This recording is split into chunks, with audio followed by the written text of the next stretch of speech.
Hello बच्चों, let's see the question and the question is consider a titration of potassium dichromate solution with acidified Mohr salt solution using diphenylamine as indicator.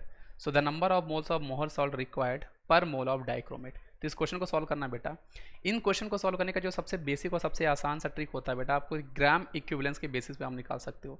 यहाँ पर जब कभी भी आपका ट्राइटेशन हो रहा होगा बेटा, रिएक्शन हो रही होगी, तो एक्चुअल में यहाँ पर होगा क्या बेटा, जो आपका ग्राम इक्विवेलेंस ऑफ मोहर सॉल्ट होने वाला है, मोहर सॉल्ट आपका जो होने वाला है बेटा, वो आपका इक्वल टू होगा बेटा यहाँ पर ग्राम इक्विवेलेंस ऑफ डाइक्रोमेट होने वाला है। क्या होने वाला है बेटा? डाइक्रोमेट होने वाला है। अब इस क्वेश्चन को सॉल्व करने का तरीका अगला क्या है बेटा, ग्राम इक्विवेलेंस निकालने के लिए हम लोग कैसे निकालते हैं बेटा, हम लोग यहाँ पे किया करते हैं नंबर ऑफ मोल्स को मल्टीप्लाई करते हैं एन फैक्टर से। अगर बेटा हम लोग नंबर ऑफ मोल्स जो हमारे पास है उसको हम लोग मल्टीप्लाई करेंगे एन फैक्टर से, तो एक्चुअल में बेटा यहाँ पर हमें ग्राम इक्विवेलेंस आपका निकल जाएगा, है ना, जिसको हम लोग इक्विवेलेंट वेट भी बोलेंगे, वो आपको यहाँ पर निकल जाएगा। यहाँ पर भी हम लोग क्या करेंगे बेटा, नंबर ऑफ मोल्स को मल्टीप्लाई करेंगे बेटा एन फैक्टर से, तो हमें यहाँ पर ग्राम इक्विवेलेंस वेट जो है वो आपका निकल के आ जाएगा, ग्राम इक्विवेलेंस आपको निकल के आ जाएगा। अब हम लोग कोशिश क्या करते हैं बेटा, यहाँ पर एन फैक्टर निकालने की कोशिश करते हैं। अब जैसे कि आपको मोहर सॉल्ट पता होगा बेटा, मोहर सॉल्ट में जो आपका Fe होता है वो एक्चुअल में आपका +3 में होता है, और वो +3 से बेटा आपका +2 में जो होता है वो रिड्यूस हो रहा होता है, और ये आपका एक तरह से ऑक्सीडाइजिंग एजेंट का काम करता है। तो यहाँ पे जो ऑक्सीडेशन नंबर का चेंज हुआ है बेटा वो आपका 1 हुआ है, इसलिए इसके लिए जो एन फैक्टर होगा बेटा वो आपके लिए 1 होने वाला है।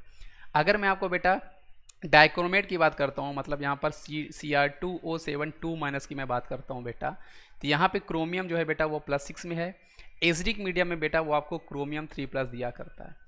अब यहाँ पर आप देख सकते हो बेटा वो +6 से +3 में जा रहा है, मतलब 3 इलेक्ट्रॉन का यहाँ पे इन्वॉल्वमेंट हो रहा है, अपने आप को वो जो रिड्यूस कर रहा है।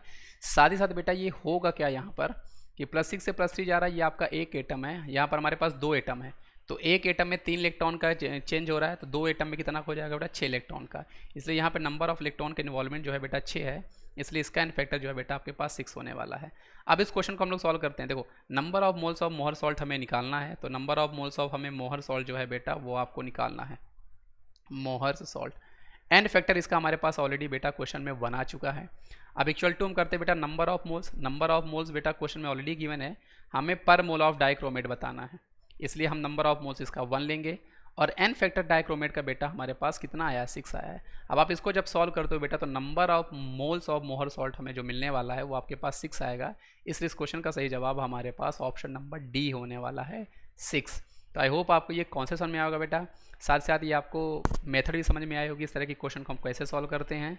सो थैंक यू बच्चों।